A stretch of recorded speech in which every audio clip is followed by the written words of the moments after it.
तो देखो बच्चों, अपना जो यूनिट चल रहा है, और ये यूनिट क्या चल रहा है, साम्य अवस्था, इक्विलिब्रियम स्टेट। आज हम इस यूनिट में अब जो टॉपिक डिस्कस करेंगे, और ये टॉपिक है हमारा क्या, साम्य स्थिरांक की गणना। ओके, तो देखो बच्चों, जो रासायनिक साम्य है, अगर आप इसमें न्यूमेरिकल प्रॉब्लम्स देखोगे ना, तो मैक्सिमम प्रॉब्लम्स आप देखोगे वो साम्य स्थिरांक की गणना से संबंधित होती है। तो किसी भी साम्य अभिक्रिया का साम्य स्थिरांक न्यूमेरिकली निकालना है, तो हमें किन किन बिंदुओं को याद रखना है, किन किन पॉइंट्स को याद रखना है, तब जाके हम एक साम्य स्थिरांक की सही करेक्ट वैल्यू निकाल सकते हैं। तो इन्हीं पॉइंट्स को हम यहाँ पर अब डिस्कस करेंगे और फिर कुछ न्यूमेरिकल प्रॉब्लम्स डिस्कस करेंगे। ठीक है, तो देखो, सबसे पहला पॉइंट है कि साम्य स्थिरांक का जो व्यंजक होता है ना, उस व्यंजक में जो घटक होते हैं, तो किन घटकों के सक्रिय द्रव्यमान को हमें लेना है, किन को नहीं लेना है, पहले हम वो स्पष्ट करते हैं। तो देखो, पहला पॉइंट है कि अगर कोई घटक ठोस अवस्था में है, मतलब साम्य अभिक्रिया लिखी है और उस साम्य अभिक्रिया में घटक जो है ठोस है या फिर कोई द्रव है लेकिन आधिक्य में है या विलायक के रूप में है, तो इनके सक्रिय द्रव्यमान को इकाई मानकर व्यंजक में प्रयुक्त किया जाता है, अर्थात इन घटकों के सक्रिय द्रव्यमान को व्यक्त नहीं करते, मतलब उनकी जगह पर एक लिख देते हैं। तो इस तरह से वो कहें कि इकाई मानकर व्यक्त करते हैं, अर्थात इन घटकों की जो सक्रिय द्रव्यमान का न्यूमेरिकल वैल्यू अगर निकलेगी तो वो हम नहीं रखेंगे, इस तरह से उनको हटा देंगे। दूसरा है कि गैसीय एवं जलीय घटक, कोई भी अभिक्रिया में कोई भी घटक गैसीय अवस्था में है या फिर जलीय अवस्था में है, और यदि द्रव घटक है और वो रासायनिक क्रिया में भाग लेता है, तो इनके सक्रिय द्रव्यमान को साम्य स्थिरांक व्यंजक में प्रयुक्त करते हैं, मतलब उनका जो भी न्यूमेरिकल वैल्यू है वो प्रयुक्त करेंगे। जबकि ठोस या द्रव अधिक में हो तो उनके सक्रिय द्रव्यमान को एक मान लेते हैं और फिर वो प्रयुक्त करते हैं। मीन्स नॉर्मली हम ये कह सकते हैं कि उनके घटकों के सक्रिय द्रव्यमान को हम व्यंजक में व्यक्त नहीं करते। बात क्लियर है? तो इस तरह से दो पॉइंट याद रखने हैं। जैसे देखो, N2 प्लस H2 2NH3, ये सभी घटक गैस हैं। तो जब हम Kc लिखेंगे तो अमोनिया का सक्रिय द्रव्यमान और उसका जो भी रस समीकरण मिति स्थिरांक है वो पावर लगा दी मैंने, N2 का और H2, इनके सक्रिय द्रव्यमान को हम इस व्यंजक में व्यक्त करेंगे Kc के। ठीक है, यहां आ जाए CaCO3 solid, CaO solid plus CO2 gas. तो अब यहां पर आप देख रहे हैं CaCO3 सॉलिड है, CaO सॉलिड है, तो हम इनके सक्रिय द्रव्यमान को इस व्यंजक में व्यक्त नहीं करेंगे, मीन्स उनको 1 मान लिया, वो हट गए। तो Kc निकालने में केवल और केवल हमें CO2 के सक्रिय द्रव्यमान का प्रयोग करना होगा। Kp ले रहे हैं तो दाब जो गैस है उसका आंशिक दाब ले लेंगे। ठीक है, इसी तरह NaCl solid plus H2O liquid, Na plus aqueous plus Cl aqueous. तो अब यहाँ पर देखो, आप कैसे पहचानोगे कि कोई भी लिक्विड, मतलब जो द्रव है, लिक्विड है, जैसे जल है, कहाँ पर विलायक है और कहाँ पर वो रासायनिक क्रिया कर रहा है। तो अगर वो विलायक की तरह प्रयुक्त हो रहा है जल, तो ध्यान रखें उसका कोई भी आयन उत्पाद की साइड में आपको नहीं लिखेगा, केवल जो लवण है उनके आयन के साथ वो AQ के फॉर्म में लिखा जाएगा। इसका मतलब है यहाँ पर जल एक विलायक है और विलायक बहुत आधिक्य में है, इसलिए हम उसे हटा देंगे। ठीक है, तो Na solid plus H2O liquid, Na plus aqueous plus Cl aqueous में हम ना तो NaCl को शो करेंगे और ना ही H2O, केवल एक्वस आयन के सक्रिय द्रव्यमान को यहाँ पर पुट अप करेंगे। बात क्लियर है? अब यहां आ जाते हैं एसिड। ठीक है, ethyl acetate aqueous, H2O liquid है, एसिटिक एसिड बना और एथाइल अल्कोहल। तो यहां जल ने रासायनिक क्रिया की है। देखो, H प्लस और OH उत्पाद की साइड में आ रहे हैं जल के, तो यहां पर हम H2O का क्या लेंगे, सक्रिय द्रव्यमान। तो पहले तो सबसे पहला अच्छी तरह से यही ध्यान रखना है कि जब हम Kp कैलकुलेट कर रहे हैं तो केवल और केवल हमें क्या ध्यान रखना है कि किन घटकों को हमें प्रयुक्त करना है, किन को नहीं।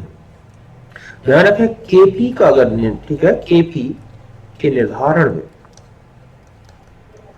में केवल गैसीय या घटक के आंशिक दाब प्रयुक्त है।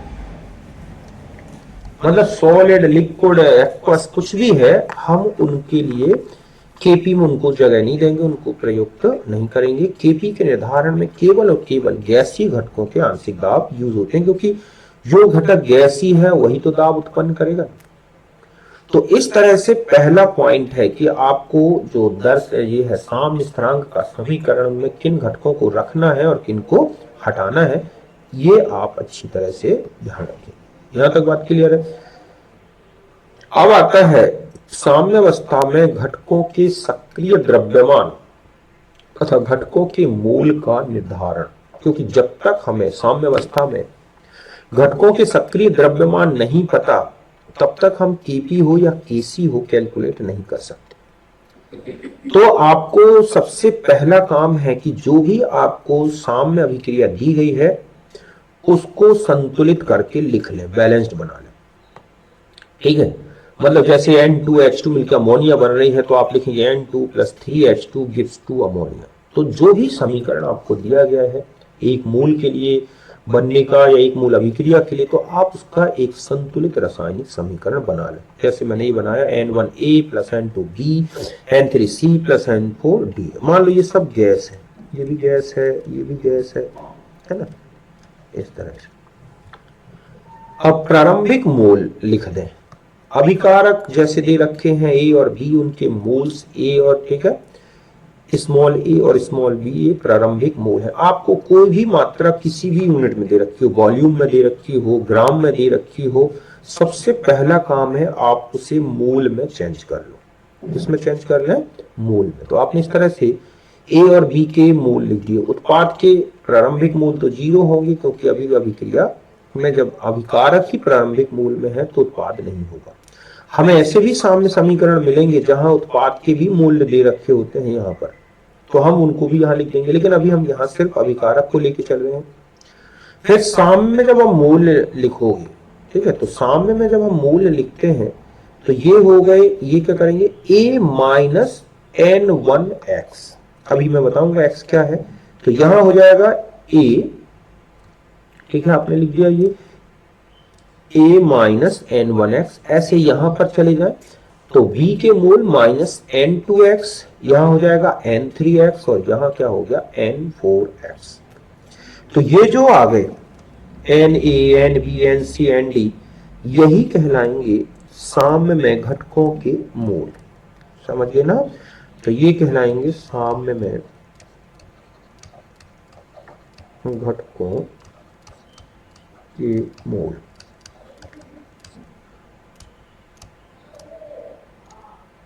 ठीक है, तो ये लिख दिया आपने। यहां तक बात क्लियर है। अब आते हैं सक्रिय द्रव्यमान। तो आप जो साम्य में घटकों के मूल हैं उसे पात्र के आयतन से विभाजित कर दें। लीटर में लेना है ये आयतन। तो आपका हो गया A - N1X/B, ये हो गया B - N2X/B, N3X/B, N4X/B। फिर हम समीकरण बनाएंगे इसका। ठीक है, तो जब आप Kc लिखोगे, तो Kc जब हम लिखते हैं, हम इसको ऐसे समझें पहले कि जब हम Kc निकालेंगे तो हमें उत्पादों के मूल, मतलब हम यहां लिखेंगे क्या, Kc = यहां हो जाएगा CN3, ठीक है, DN4। तो पहले तो मैं ये बता दूं कि ये जो निकले मान ये वाले ये है, तो ये कहलाएगा A, ये कहलाएगा क्या बच्चों B, ये कहलाएगा C एक्टिव मास, और ये हो गया D का एक्टिव मास। तो अब हम जब इक्वेशन बनाएंगे Kc के लिए, तो हमारे पास Kc = क्या लिखा जाएगा, देखो C का पावर N3, D का पावर N4, ठीक है, E का पावर N1 और V का पावर N2। अब इनको देख के भर दें वैल्यू। N3X/V का पावर आप लगा देंगे N3, N4X/V का पावर लगा देंगे हम क्या N4, जो भी नंबर है न्यूमेरिकली। फिर यहां हो जाएगा A - N1X/V का पावर हो गया N1, और यहां हो जाएगा V - n2x अपॉन v का पावर हो जाएगा n2। तो ये निकाला जाएगा kc निकालने के लिए। क्या यूज करेंगे हम इस तरह से, kc की वैल्यू हमें जब कैलकुलेट करनी है तो हम इस संबंध का प्रयोग करेंगे। अब ये सब कुछ आपको ऊपर से पता चल जाएगा, क्योंकि अगर आपको a b की वैल्यू मतलब घटक a और b के मोल्स पता है तो निकाल सकते हैं आयतन। बस ये है कि अब x कैसे निकालेंगे और nx है क्या, अभी मैं बताता हूं इसके बारे में। अब मान लो kp निकालते हैं, तो kp जब हम लेंगे तो हम लिखेंगे pc का पावर n3, pd का पावर n4, ठीक है, pa का पावर n1 और pv का पावर n2। या तो आपको डायरेक्ट आंशिक दाब दे रखे हो या आपने निकाल लिए तो ये रख दें, या फिर और निकाल सकते हैं ऐसे, nc का पावर n3, nd का पावर n4, ये जो ऊपर मैंने आपको बताए थे n1 n, ये है ना na nb nc nd, इनकी वैल्यू रखनी है आपको यहाँ पे, ना कि सक्रिय द्रव्यमान। na का पावर n1, nb का power n2 into P total upon summation n का पावर यहाँ पर डेल्टा ng। अब यहाँ ध्यान से देखें कि n c n d n a n b ये तो है घटकों के साम्य अवस्था में मोल, ना कि सक्रिय द्रव्यमान। pt ये है साम्य में कुल दाब, समझ गए ना। यहाँ पर क्या है, pt जो है, pt कहलाएगा साम्य में घटकों का कुल दाब, ठीक है, और समेशन n होगा na plus nb plus nc plus क्या nd, साम्य अवस्था में समस्त घटकों के मूलों का योग। समझ गए बच्चों, ये क्या है, साम्य अवस्था में समस्त घटकों के मूल का योग, इस तरह से। बात क्लियर हो गई। तो ये है केपी निकालने का, और एक केपी निकालने का और भी फॉर्मूला होता है, केपी इक्वल टू के सी इंटू आर टी का पावर डेल्टा एन जी। इससे भी हम केपी निकाल सकते हैं, लेकिन उससे पहले हमें क्या पता होना चाहिए, केसी। तो केपी डायरेक्ट इससे भी निकाल सकते हो आप, और अगर आपने केसी निकाल रखा है तो केपी इस संबंध से भी निकालते हैं, ठीक है। यहां पर जो डेल्टा एन जी है, अब यहां पर जो आया है, ठीक है, यहां जो मैंने डेल्टा एन जी लिखा है, डेल्टा एन जी ये है कि आपको उत्पाद, गैसीय उत्पाद के जो रस समीकरणमिति स्थिरांक है, ध्यान रखें ये रस समीकरणमिति स्थिरांक लेने हैं। तो समस्त उत्पादों के रस समीकरणमिति स्थिरांक जोड़ लें और समस्त अभिकारकों के रस समीकरणमिति स्थिरांक घटा दें। मतलब यहां पर समेशन एन जी आर का मतलब है समस्त, ठीक है, अभिकारकों के रस समीकरणमिति स्थिरांक, और समेशन एन जी पी का मतलब है उत्पाद की, ठीक है, समस्त उत्पादों के रस समीकरणमिति स्थिरांक। इससे आपको डेल्टा एन जी की वैल्यू आ जाएगी, है ना। समेशन एन की वैल्यू मैंने आपको बताई थी, ऐसे निकालोगे। और ये घटकों के साम्य में मूल आपको जब समीकरण में मूल दे रखे होंगे अभिकारकों के, उससे निकलेगा। अब आता है कि यहाँ पर nx क्या है और x कैसे निकाले। तो nx है अभिकारक के समस्त मूल से उत्पाद में परिवर्तित मूल, मतलब है जो भी आपने a स्मॉल b जो अभिकारकों के मूल लिए हैं, तो उन समस्त मूल में से कितने मूल किसमें बदल गए, उत्पाद में, तो वो है nx। अब आता है n, तो आपको सीधा सीधा रस समीकरणमिति स्थिरांक से पता चल जाएगा।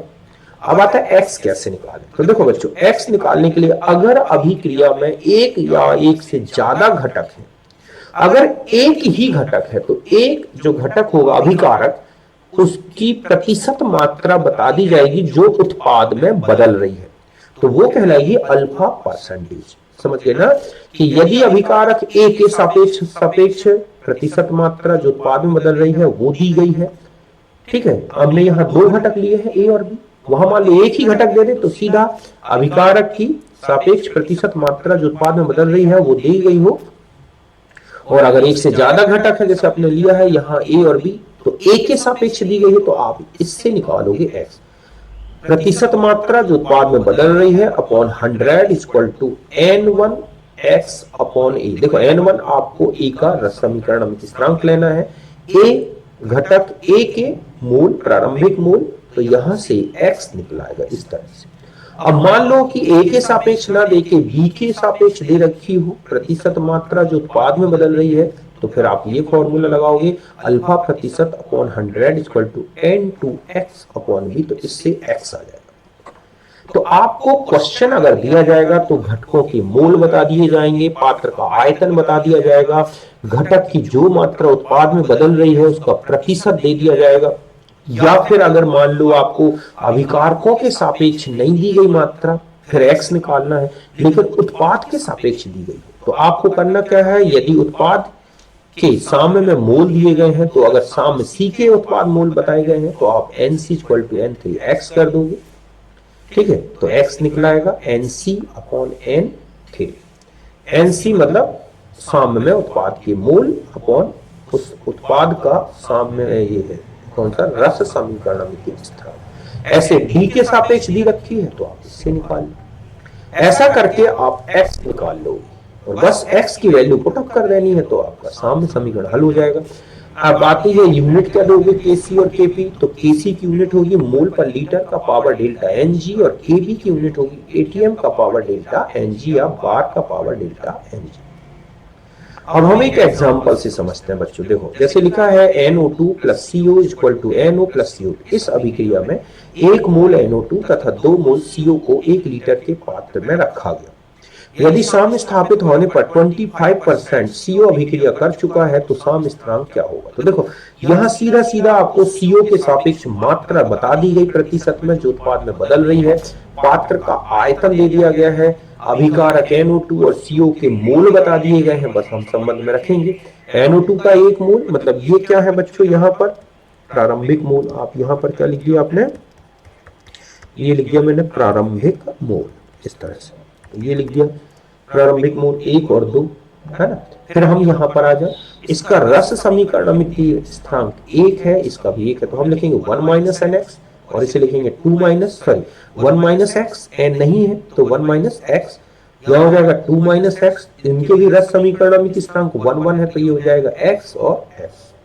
अब आता है कि x कैसे निकालें, तो देखो 25% CO, तो आपने लिखा 25 अपॉन 100 इक्वल टू CO के मोल, 2 मोल है CO, तो x अपॉन 2, तो x की वैल्यू आ गई 0.5। तो इस तरह से आपने इसमें x की वैल्यू पुट अप कर दी, 1 माइनस 0.5, 2 माइनस 0.5, 0.5, 0.5, और तो ये आ गए साम्य में मोल। फिर सक्रिय द्रव्यमान निकाल लिए 0.5 अपॉन 1, 1.5 अपॉन 1, 0.5, इस तरह से, ठीक है। लीटर जो 1 लीटर आयतन था उससे डिवाइड कर दिया। फिर अब आप निकालेंगे Kc, तो NO और यहां हो जाएगा CO2 अपॉन में NO2 और CO, इनके मोल लग दिए, सॉल्व कर लिया, 1/3 आ गया आंसर। बात बिल्कुल क्लियर है अच्छी तरह से, है ना। अब इसी तरह से दूसरा की हैबर विधि में 2 मोल N2 और 3 मोल H2 को 10 लीटर के पात्र में रखा गया। साम्य स्थापित होने पर 50% H2 अमोनिया में बदल जाती है तो साम्य स्थिरांक क्या होगा। अब यहां लिख रहे हैं आप N2 प्लस 3H2 2NH3 साम्य में, जिसके जितने मोल दे रखे हैं वो लिखते हैं। प्रारंभिक मोल आपने यहां लिख दिया, ठीक है, मैंने ये लिख दिया प्रारंभिक मोल, तो ये हो गया 2 और इसके हो गए 3, तो यहां लिख दिया आपने 2 माइनस एक्स, तो यहां लिख दिया 3 माइनस 3x। अब यहां 2 माइनस एक्स क्योंकि इसका रस समीकरण अमित स्थिरांक 1 है तो मैंने लिख दिया 2 माइनस एक्स। इसका रस समीकरण अमित स्थिरांक 3 है तो मैंने लिख दिया 3 माइनस 3x, और इसका है 2 तो ये हो गया 2x। अब यहां पर हम पहले x निकालेंगे, तो अल्फा परसेंटेज हाइड्रोजन के सापेक्ष दिया गया है तो 50 अपॉन 100 इक्वल टू यहां हो गया 3x अपॉन 3, क्योंकि हाइड्रोजन के सापेक्ष है तो प्रारंभिक मूल है 3 और NX है 3x, तो x की वैल्यू आ गई 0.5। यहां रख दिया आपने 2 माइनस 0.5, ये हो गई 3 माइनस 3 इंटू एक्स की वैल्यू, यहां भी x की वैल्यू रख दी, तो ये बचा 1.5, ये बचा 1.5 और ये हो गया 1 हो गए। सक्रिय द्रव्यमान तो हमें पात्र का आयतन 10 लीटर दे रखा है, मैंने ये विभाजित कर दिया। फिर हमने साम्य का समीकरण बनाया, चूंकि सभी घटक गैस हैं तो हमने सभी के सक्रिय द्रव्यमान यहाँ रखेंगे, अमोनिया का स्क्वायर अपॉन N2 और H2 का क्यूब। इस तरह से सारी वैल्यू पुट अप करके Kc यहाँ पर मैंने निकाल दी। यूनिट मोल पर लीटर की पावर -2 या मोलरिटी का पावर माइनस। अब यहां पर लिखा है A + B gives 2C। 1 litre पात्र में 3 मोल A तथा 1 मोल B को मिलाया गया, साम्य में 0.5 मोल C प्राप्त होता है, तो साम्य स्थिरांक क्या होगा? तो पहले वही लिख दिया, 3 मोल प्रारंभिक मोल आपने यहां लिख दिया ऐसे, ठीक है, मैंने ये लिख दिया प्रारंभिक मोल, 3 मोल और 1 मोल, यहां लिख दिया 3 - x, ये हो गया 1 - x, तो ये क्या हो गया 2x। x की वैल्यू यहां से निकाल ली, क्यों? क्योंकि देखो यहां पर C के उत्पाद के मोल दे रखे हैं, तो अभी मैंने आपको बताया था कि साम्य में उत्पाद के जो भी मोल रखे हैं वो रखें और इक्वल में ये 2x रख दें या जो भी nx की वैल्यू है, ये 2x = 0.5, तो x की वैल्यू आ गई 0.25। बात क्लियर है?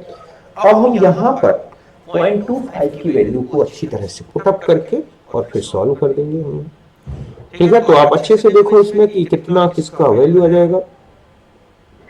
तो यहां पर आपने ये निकला है आपके साम्य में मोल x की वैल्यू रख दी आपने, तो ये हो गया 2.75, ये हो गया 0.75 और ये हो गया 0.5।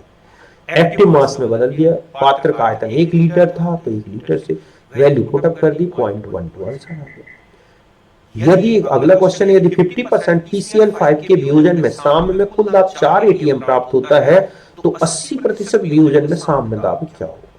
तो पहले मैंने PCl5 का विघटन लिख दिया, हमें कुछ भी नहीं मोल बता रखे, तो एक तो मान सकते हैं ना, कुछ तो होगा, एक मोल ले लिया, तो मैंने लिख दिया 1 - अल्फा या 1 - x, है ना।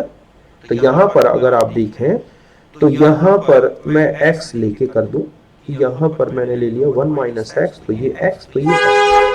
अब यहां पर हम x निकालेंगे, तो ये कह रहा है कि 40%, तो हम यहां पर क्या करेंगे बच्चों, यहां लिखेंगे 40/100 = x/, ठीक है, ये हो गया क्या 1, तो x की वैल्यू आ गई 0.4। यहां तक बात समझ में आ गई ना मैं, इस तरह से। तो 0.4 रख दिया x की जगह, तो ये हो गया 0.6, ये हो गया 0.4, ये हो गया 0.4, तो ये हो गए हमारे पास साम्य में मोल, ठीक है। मतलब ये जो हमें इसको लिखेंगे NPCl5, तो ये लिखेंगे NPCl3, तो ये हो गए NCl2। फिर बस वही रख दिया मैंने, n जो फॉर्मूला था ना अभी आपने KP, सॉरी, यहाँ पर हमें क्या निकालना है KP, तो मैं यहाँ पर पहले इस तरह से लिख दूं कि जब आप KP निकालें, है ना, तो KP = आप ये लिखेंगे ना NPCl3 × NCl2/NPCl5 × P total / summation n का पावर डेल्टा Ng, ठीक है। तो यहां पर हम पहले वैल्यू पुटअप कर ले, तो यहां पर ये आ गया KP = ये कितना है 0.4 × 0.4/0.6 × हमें P total 4 ATM दे रखा है और टोटल मोल ये आ जाएंगे 8 × 6 1.4, तो KP निकालोगे तो ये आ रहा है 0.76। बात क्लियर है? ATM में आ जाएगा, किसमें आ जाएगा KP वैल्यू ATM। तो यहां पर अब दोबारा हमें 80% लेके करना है, तो यहां पर जब हम 80% लेके फिर अब दूसरे को, ये आ गया आपका यहां पर KP। अब वो कह रहा है अगर 80% वियोजित हो जाए तो प्रेशर क्या होगा? तो देखो KP तो बदलेगा नहीं, चाहे 80% डिसोसिएशन हो चाहे 20% से 40, तो KP हमने एक बार निकाल लिया, फिर 80% वियोजन के लिए फिर समीशन n निकाल लिया, x की वैल्यू आएगी 0.8, तो 0.8 रख दी मैंने, और इस तरह से KP की वैल्यू में 0.8 × 0.8/0.2, है ना, और KP यहां पर और यहां कितना रखेंगे इसका 1.8 समीशन है। तो यहां पर आपको P total सॉल्व करके निकालोगे तो ये आएगा 0.4280। यहां तक बात क्लियर है? एक लास्ट क्वेश्चन और देखते हैं। अमोनियम सल्फाइड सॉलिड है, डिकम्पोज हो रहा है 2 अमोनिया + CO2, KP आपको दे रखा है, साम्य में कुल दाब निकालना। देखो अमोनियम सल्फाइड सॉलिड है, हमें इससे कोई मतलब नहीं, यहां पर हम लिखेंगे अगर इसका प्रेशर CO2 का P है तो अमोनिया का कितना हो जाएगा बच्चों 2P, तो हम KP लिखेंगे अमोनिया का प्रेशर का स्क्वायर × CO2 का प्रेशर, तो इसका हो गया 2P का स्क्वायर और ये हो गया P, तो यहाँ हमें KP मिल गया 4PQ, तो PQ = KP/4, आपको KP की वैल्यू दे रखी है, तो P जब निकालोगे तो √3 यहाँ आ जाएगा और इसमें 3 से डिवाइड हो जाएगा तो 2 आ गया। तो पी की वैल्यू आ गई 0.03 एटीएम। ठीक है, तो टोटल प्रेशर पूछा गया है सामने में, तो अमोनिया का प्रेशर प्लस किसका प्रेशर हो जाएगा, CO2 का, मतलब टोटल प्रेशर की बात करें यहां पर, तो टोटल प्रेशर सामने में जो होगा वो हो जाएगा, ठीक है, pressure of ammonia plus pressure of CO2। तो प्रेशर ऑफ अमोनिया 2P और ये P, और P की वैल्यू रख दी तो आगे 0.0988। ठीक इसी तरह से ये क्वेश्चन है x/2 x y प्लस ये xy का प्रारंभिक दाब है 600 तथा साम्य दाब है 800, तो kp का मान क्या होगा। तो देखो हम ऐसा लिख लेंगे, ये है साम्य xy प्लस y, आपने लिख दिया 600, ये हो गया 0 0। ठीक है, मैंने यहाँ लिख दिया 600 माइनस p, कुछ दाब यहाँ आ गया तो ये हो गया p और ये हो गया p। अब ये कह रहा है कि जो p टोटल है, तो अगर हम लेंगे तो pxy2 plus pxy plus py। ठीक है, तो P टोटल आपको दिया गया है कितना, 800, तो आपने रख दिया यहाँ पर 800। P ये हो जाएगा pxy 600 minus P plus P, ये हट गया, तो प्रेशर की वैल्यू आ गई कितनी बच्चों, 200। यहाँ तक बात क्लियर है। अब आप Kp लिखोगे तो लिखोगे pressure of xy into pressure of y upon pressure of xy2। तो Kp इक्वल टू ये हो गया 200 गुणा ये हो गया 200 बटा में कितना हो जाएगा 600, यहाँ पर दूसरा रख दोगे तो ये हो जाएगा 600, क्यों नहीं सॉरी 4, ये हो जाएगा 400 यहाँ पर, है ना। यहाँ से देखो मैं यहाँ लिख दे रहा हूँ ना, pxy2 तो हो जाएगा 600 माइनस p, मतलब 600 में से 200 घटा दिए तो ये हो गया 4। pxy का तो सीधा सीधा आ जाएगा 200, और py का भी कितना आ गया 200, ये वैल्यू आई ना, यहाँ रख दो आप, ये हट गया ये हट गया, तो kp जो आएगा हमारा वो आ जाएगा कितना बच्चों, 2 से 2 और ये हो जाएगा 100।